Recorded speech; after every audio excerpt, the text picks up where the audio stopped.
The war against water, the Dutch struggle to wrest their country from the sea, is strangely invisible now. Concerns about global warming are just that, global. The little local struggles, the rush to get the livestock to higher ground, the nervous pacing along the village dam, belong to dangers from olden days, like getting shipped off to suppress a tribal uprising in Sumatra, or contracting cholera from shit in the canal. Only the very old recall the last time things went wrong. The North Sea flood of 1953 occasionally resurfaces in black and white photographs and television documentaries. Every Dutch person has seen these images, but they look as remote as the folk costumes the people in them are wearing. Almost nobody has experienced the old ancestral terror. That water looming, lapping, leaping, waiting to whisk you away. That's because the flood of 1953 was the last of its kind. In its wake, the government embarked on one of the most elaborate engineering projects in history, the Delta Works. But the challenges for which they were designed are not the challenges, barely envisioned, of global warming. To ask whether these enormous barriers can withstand the new age of weather is to wonder how long the Netherlands can survive. With every freak hurricane and unexpected drought, we find ourselves, like every generation past, dwelling on eschatology. And when we imagine the collapse of dune and dike, among other things we imagine are the cultural losses that such a cataclysm would bring. If the Western Netherlands, all those cities, with all those museums and libraries, were swept into the sea, which treasures would we miss most? For me, the answer is surprisingly easy, and is to be found along a quiet street in Haarlem. There are many reasons for the art pilgrim to come to this city, halfway between Amsterdam and the ocean. Today, virtually a suburb of Amsterdam, a few minutes from its central station, few cities have as distinguished a cultural tradition as Haarlem, a tradition honored in the museum that bears the name of its greatest painter. To see Frans Hals in his own place is to realize that not every artist travels well. Some can be seen anywhere. You can appreciate Titian better in Madrid, Paris, or Washington than in his hometown of Venice, where his works blend too seamlessly into the ambient splendor. Yet you'll never understand the point of Carpaccio outside of his own ghostly city, where his bizarre mythological tableaux glow with Egyptian mystery. The Dutch, for the most part, are transportable. Most of them painted for living room walls, and those can be found everywhere. One reason that since medieval times, their works have been exported by the tens of thousands. If Holland disappeared, the achievement of its painters would be still visible all over the world, and we would know their golden age as we know those of Greece and Rome, from noble fragments. Enough Rembrandts and Vermeers would survive. But though many of Hals's greatest works are in foreign collections, you still have to come to Haarlem to see him. There, in 8 gigantic paintings, placed end to end, they are 23 meters long. The Dutch Golden Age unfurls in portraits of members of Haarlem's charitable and military institutions. They show 84 people in all, painted over half a century. In June 1902, to escape construction noise next door to his house in London, the American painter James Abbott McNeill Whistler fled across the North Sea. In The Hague, he met the German painter Georg Sauter, who was dismayed to see the state of Whistler's health. A drive to the beach at Scheveningen sufficed to exhaust him, and when Whistler spoke of going to nearby Haarlem, Sauter thought he was far too frail. The next day, he was amazed to find Whistler in Haarlem. They strolled past the pictures, from the earliest, painted in 1616, when Frans Hals was young, to the Regentesses, painted in 1664, when Hals was nearly as close to death as Whistler was now. Quote, "Certainly no collection would give stronger support to Whistler's theory that a master grows in his art, from picture to picture, to the end, than that at Haarlem." The elderly painter warmed to the subject and slid under the railing in order to view the pictures from closer by. The guard forced him to take a step back, and Whistler determined to wait until the other visitors were gone. "At last," wrote Sauter, quote, "we were alone, indeed, with Frans Hals. Now nothing could keep him away from the canvases. Particularly the groups of old men and women got their full share of appreciation." He clambered onto a chair, quote, absolutely into raptures over the old women, admiring everything. His exclamation of joy came out now at the top of his voice, now in the most tender, almost caressing whisper. Look at it. Just look. Look at the beautiful color. The flesh. Look at the white, that black. Look how those ribbons are put in. Oh, what a swell he was. Can you see it all? And the character, how he realized it. And then, moving with his hand so near the picture as if he wanted to caress it in every detail, he screamed with joy. Oh, I must touch it, just for the fun of it. And he moved tenderly with his fingers over the face of one of the old women. The guards indulged the sick painter, who miraculously managed to make it back to London. He hardly left his house again. The construction banged on. Soon he was dead. The care lavished on the building that now houses the Franz Hals Museum seems at odds with its original purpose, a nursing home. Such buildings amazed foreign visitors, who were more used to seeing such outlays reserved for princes and bishops.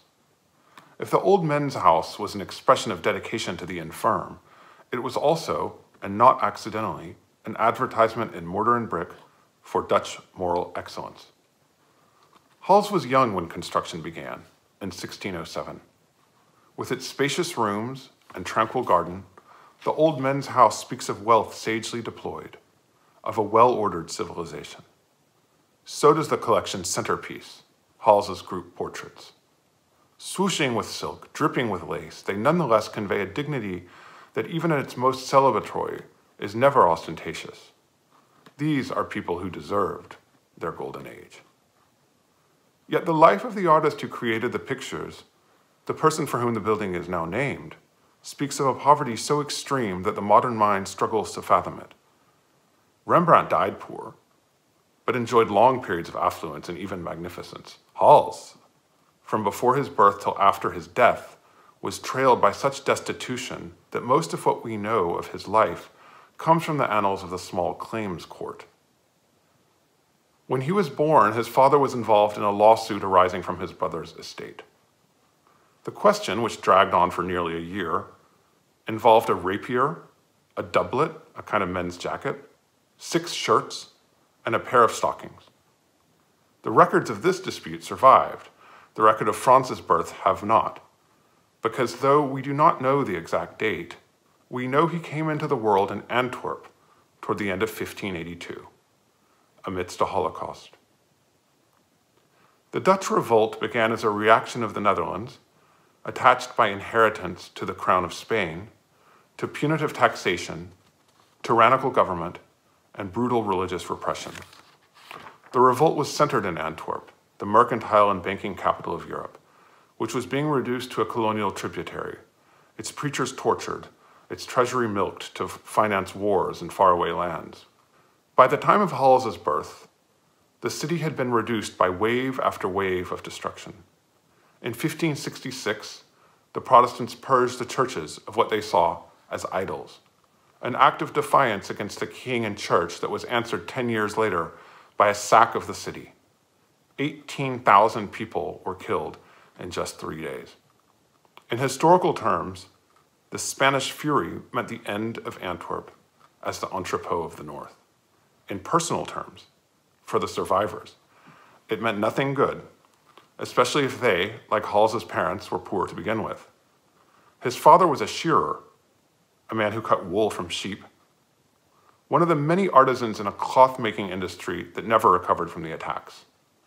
In an economic and military context that made 6 shirts and a pair of stockings a treasure worth fighting over, more violence was still to come. Around the time of Franz Hals's birth, another fury broke out. The Prince of Orange invited the brother of the King of France to lead the liberated provinces, but the Duke, unwilling to be a constitutional monarch, attacked his own city of Antwerp. The coup resulted in a humiliating defeat. Hundreds of troops hacked to death by the outraged citizenry. But the French fury weakened Antwerp still further. The next summer, the Spanish returned. After a year of starvation and horror, the city fell. From then on, the northern and the southern Netherlands were severed. The Dutch blockaded Antwerp for 2 centuries. Over half its population fled, among them the Hals family. They settled in Haarlem, also besieged and plundered by the Spanish.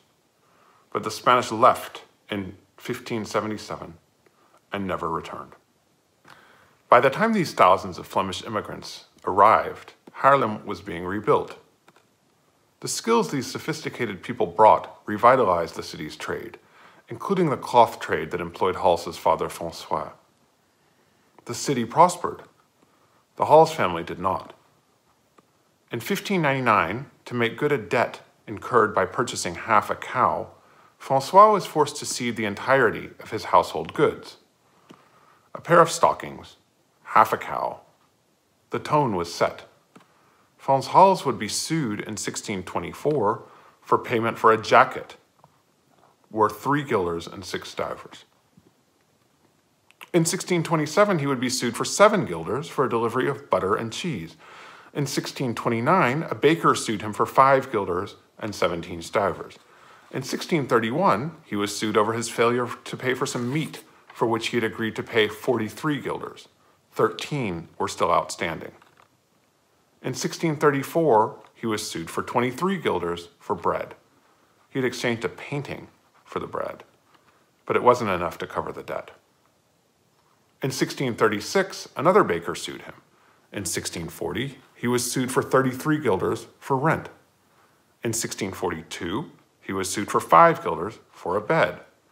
In 1644, he was sued for 5 guilders and 2 stivers for the purchase of canvas. In 1647, he owed his shoemaker 59 guilders and 8 stivers. In 1649, 2 of his grandchildren were admitted to the orphanage, their parents deceased, and he and his wife unable to care for them. The next year, a local bartender sued him. The year after that, his wife was sued for 4 guilders for not paying for a box. When his ailing son Klaas made a will in 1656, he allowed his parents to choose among his gray coat, his, quote, worst outfit, or 1 Flemish pound, equivalent to 6 guilders. So it went. If one knew this man only through the scarce documents that chronicle his life, one would be utterly unprepared for the sumptuous, glorious paintings that deck the halls of the museum that bears his name. If his life was petty, his work was lavish. Perhaps more than any other Dutch painter of his time, his impulse was celebratory, and is notable for everything it omits as for everything it includes. There are no still lifes. There are no landscapes, or seascapes, or cityscapes, or, surprisingly for a man with something like 14 children, nudes. Notwithstanding the odd skull, his paintings are bereft of elusive symbols. We vainly comb them for memento mori. And though a pair of evangelists turned up in the basement of a Ukrainian museum in the 50s, they bear not the slightest whiff of religion. Frans Hals's subject was the citizens of Haarlem. His first known portrait, still in his museum, shows Jacobus Zaphius, a Catholic who, in 1578, witnessed the destruction of Haarlem's holy images and was imprisoned for protesting. In 1611, when this was painted, Zaphius was a figure who looked to the wars of religion and independence, to Haarlem's past. The man who painted him pointed to the future. Hals was not quite young, almost 30, when he painted Zaphius.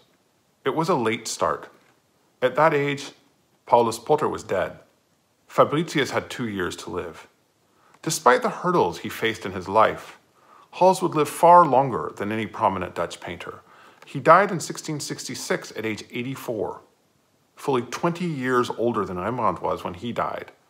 And Rembrandt was considered old and outlived most of his contemporaries.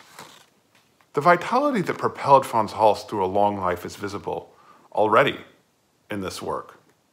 The paint is laid on in liberal scrapes.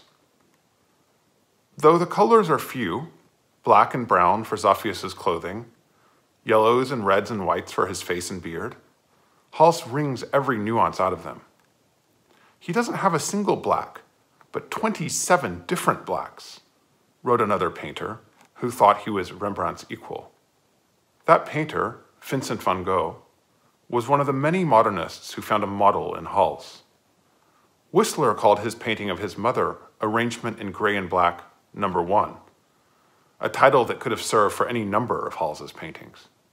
Only Rembrandt and Hals placed such unembarrassed emphasis on the artifice of their art, a break with tradition that would not be taken up again until the 19th century. Yet all these whirls and scratches inevitably resolve into Haarlemmers who, though centuries dead, illustrate the paradox that makes Hals's work so fascinating, blatantly artificial, yet so alive that his subjects always seem to have been snapped in flagrante, as if by a canny street photographer. Roman Vishniak's Warsaw, Vivian Meyer's Chicago, Henri Cartier-Bresson's Paris, all descend from Frans Hals's Haarlem. In his technique, the modernists found a lineage, and in his subjects too. After a visit to Haarlem, Manet made up his mind to become a painter of his own time. Hals had discovered the range of humanity even in a small city, and alongside the grandees and the flush merchants, he showed the common folk, a bartender tallying her customers' drinks on the wall, a series of fishermen's children, a sly hooker. The city was small, but its citizens reflected the Dutch Republic's worldliness and ambition. Isaac Massa, a fluent Russian speaker who was ennobled in Sweden, became the first Westerner to publish an account of Siberia and wrote about the false Dmitri, puts in an appearance, and so does a man attired in one of the rare kimonos that the Dutch were allowed to export from Japan. The first person to paint the landscape of Brazil, Frans Post, sat for Frans Hals. So did a man who, though born in France, became as much a symbol of Dutch cultural achievement as Hals himself, René Descartes, who spent his adult life in Amsterdam, where, in a climate of intellectual freedom that had no equal anywhere in Europe, he composed his philosophical works and was painted by Hals shortly before his death. Alongside these eminences are people one would cross the street to avoid. A man who played an instrument that squawked so obnoxiously that neighbors would bribe him with a coin to get him to move on, and Mala Baba, Crazy Babs, known in local legend as the sorceress of Haarlem. Mala Baba clutches a pewter mug of beer while an owl, a symbol of drunkenness, of the night side, perches on her shoulder. Is she laughing? Grimacing? She's one of Hals's most ambiguous characters. Some find her gezellig, an overused word that means fun or sociable, the kind of kind-hearted drunk you might spend a memorable evening with down at the bar.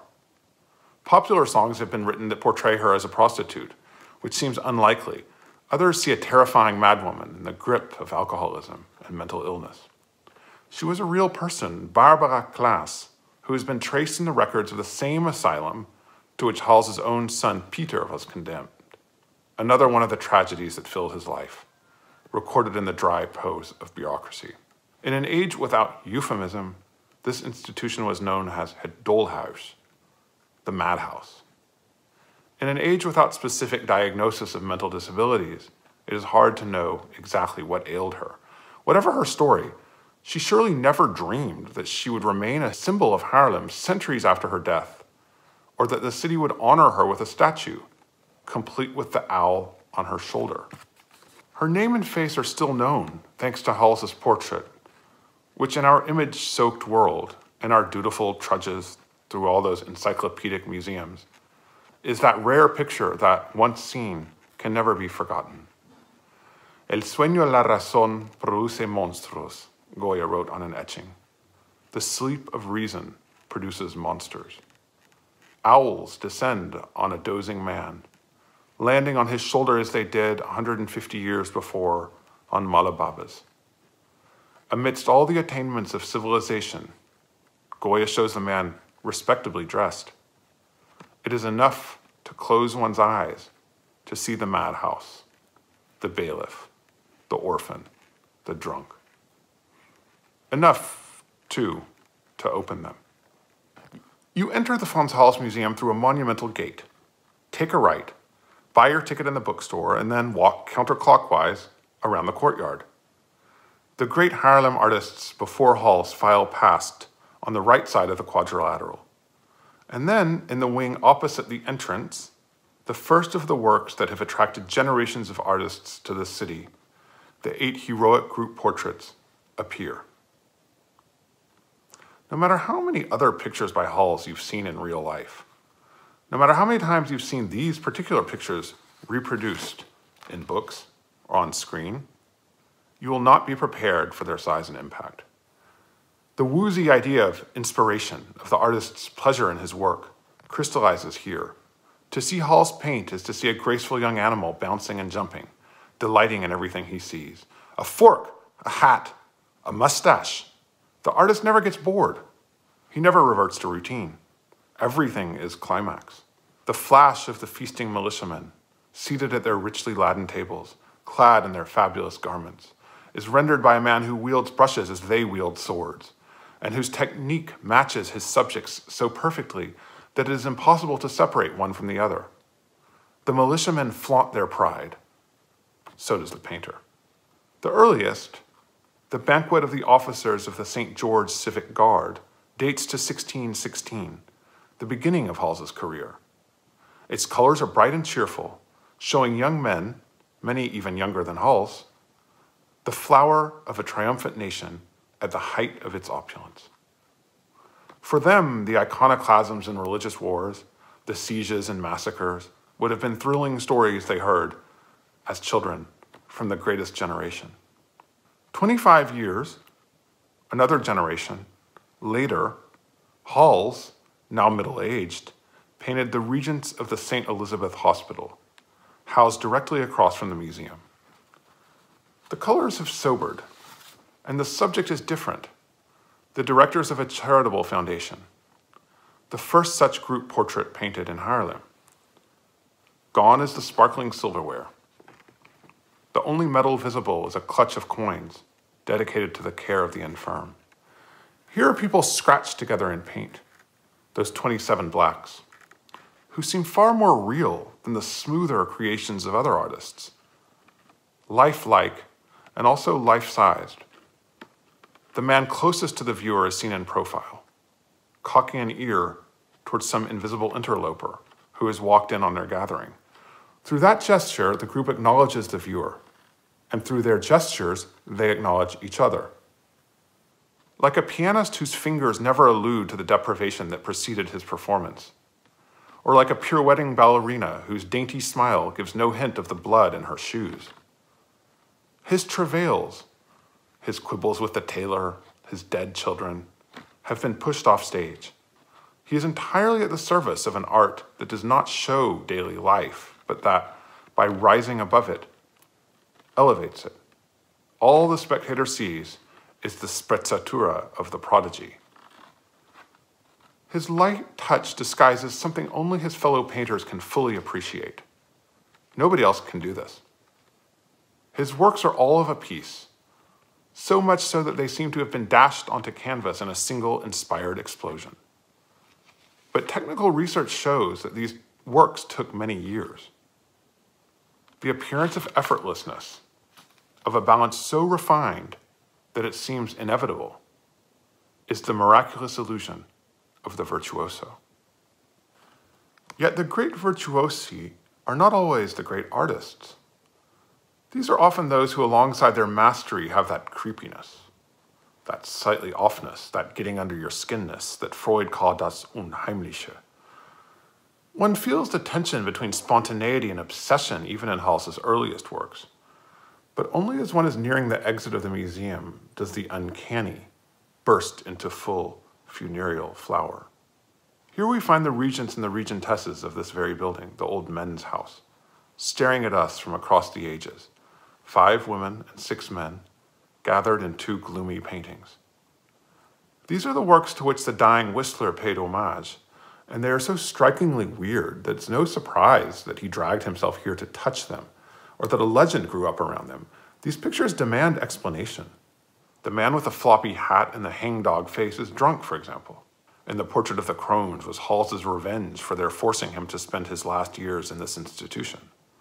The stories, however charming, are myths, an inebriated regent was unthinkable in a formal portrait, and Hall's never lived in this building. But they thrive because we know there's more to these pictures than a meeting of the board. We know for certain that these pictures were created by an octogenarian.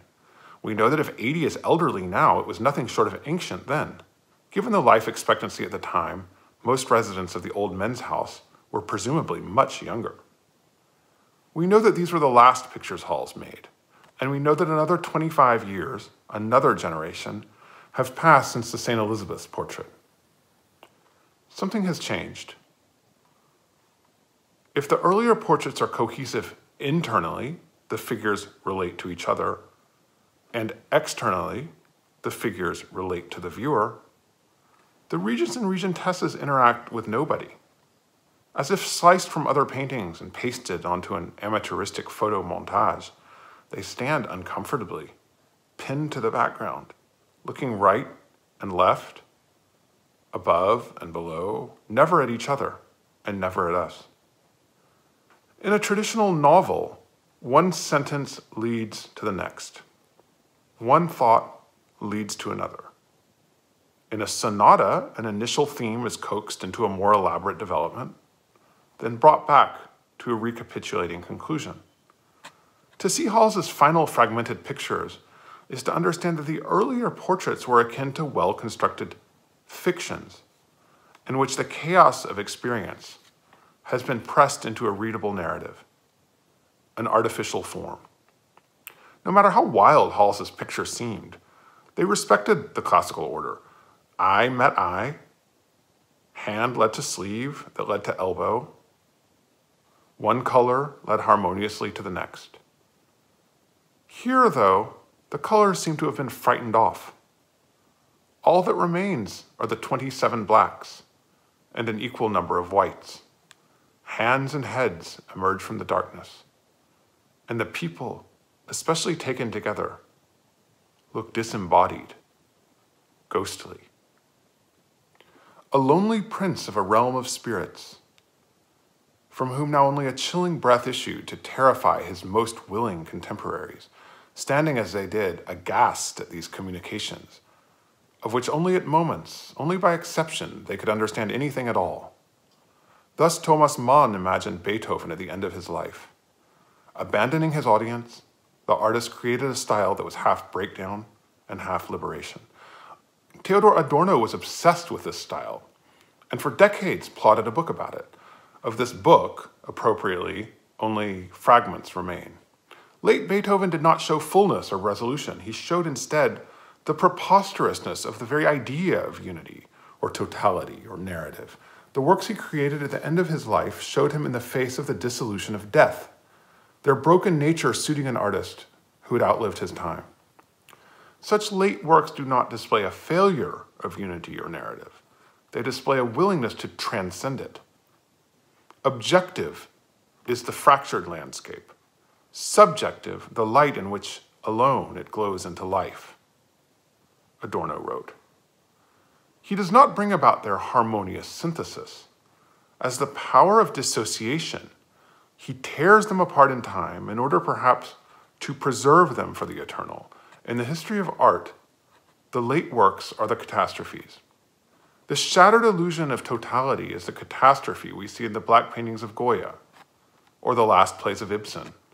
Our perplexity and discomfort in the face of such works shows that aesthetic needs for narrative, for visual unity, are grounded in emotion, and show that as with incorrect punctuation, untuned instruments, or clashing colors, disjointedness upsets us physically and emotionally more than we realize.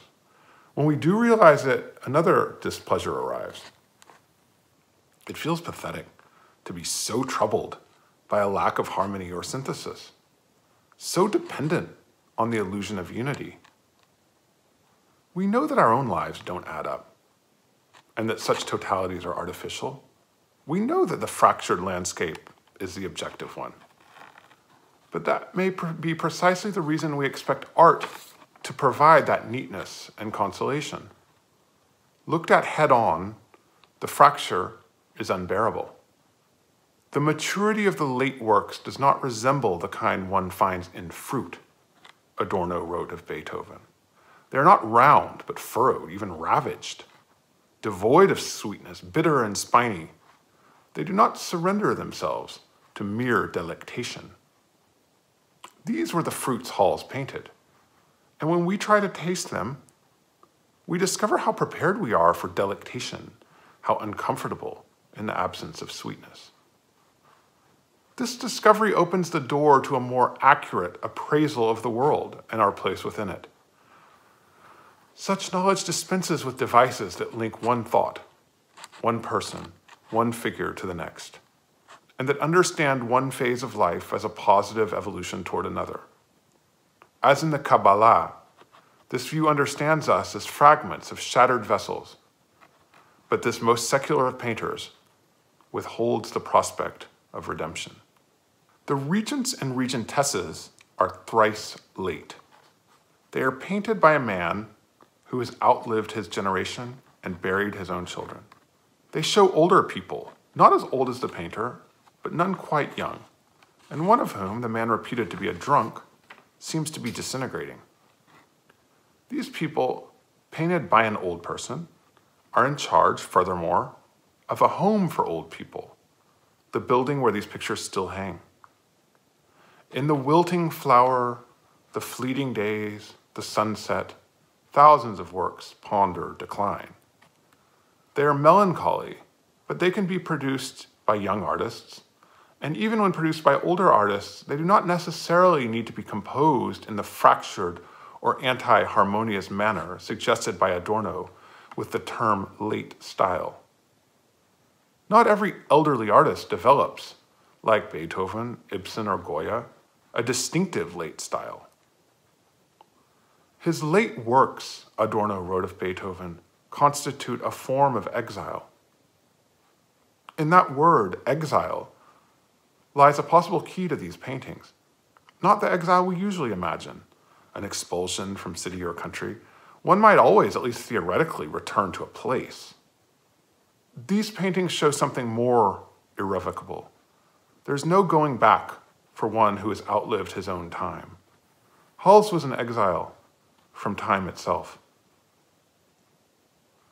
A home for the aged is a home for people alienated from whatever they once were.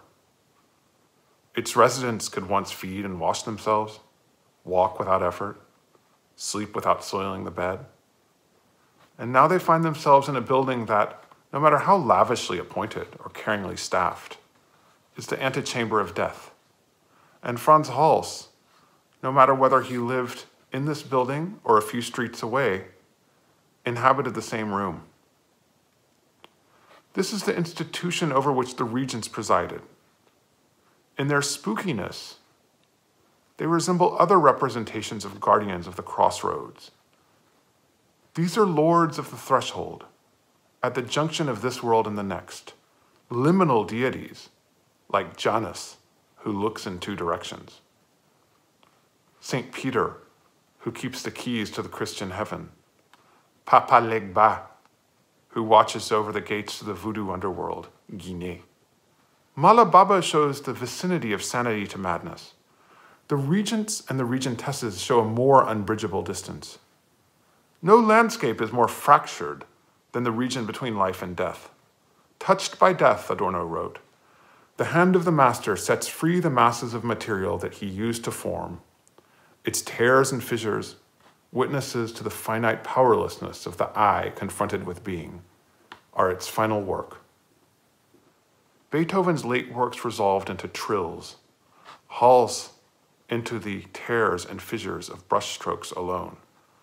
The portraits of these 11 people add up to a portrait of a single man standing between this world and the next. These paintings loom at the junction between religion and art and evoke a response that more explicit religious art seeks but often fails to elicit. Their very indirectness lends them mystic electricity. Perhaps the reason that I would save these works first, the reason that they appeal to so many modern artists, is that they show how, in a churchless age, we might yet evoke the oceanic feeling that courses through our world. we're not really looking for answers. We know truth can only be glimpsed in fragments. In certain moods, we feel defrauded by fiction, by harmony, and want to taste those bitter, spiny fruits.